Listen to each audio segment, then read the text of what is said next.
Hey guys, Dr. Stan here. It's Friday afternoon, heading into the office, and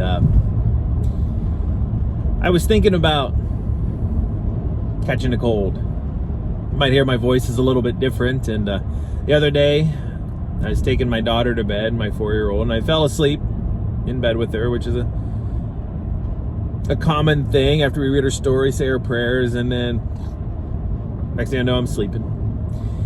Well, she had been fighting a little bit of something and woke up about an hour later coughing. Well, she didn't really wake up, she was just coughing, and I woke up and I happened to be facing her, and I wake up to some coughs right in my face. Oh man.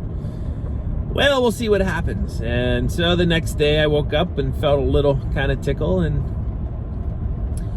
now I've got the symptoms that kind of go along with that. And a lot of times people will say I'm sick.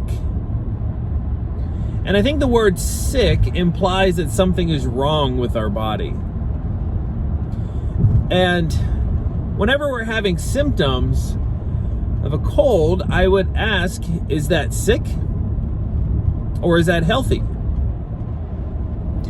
Or how about someone with breast cancer who hasn't been diagnosed yet, and they feel great, they feel fine? Would you say that they're sick or they're healthy? So whenever we come across a virus, whenever the virus hits our mucous membrane, and it sends off the first line of defense to our body, and then it passes in through the tissue, and it sends off the next line of defense to the body, and then it passes into the blood, and then that starts getting around, and so each different layer has a different layer of defense, and your body is building a defense against it and learning what it is. And so the symptoms that we have are really just a normal, healthy response to a foreign invader in our body. They're not fun by any means, but when we look at it as my body's being healthy, go innate, go. That's the innate intelligence of our body reacting to a foreign invader. And when this virus gets into your body, it's really neat. It's an amazing thing. It gets into our cell, and it puts itself into the DNA of that cell, and it starts to replicate itself over and over and over and over and over again until it bursts. And now you got all these other little viruses that are in there that do the same thing, cell after cell after cell after cell. Well, you may have heard of vitamin C, and some people think it's an old wives' tale, or grandma would say, vitamin E or vitamin C, you don't want to get sick. And so, do you know what vitamin C does?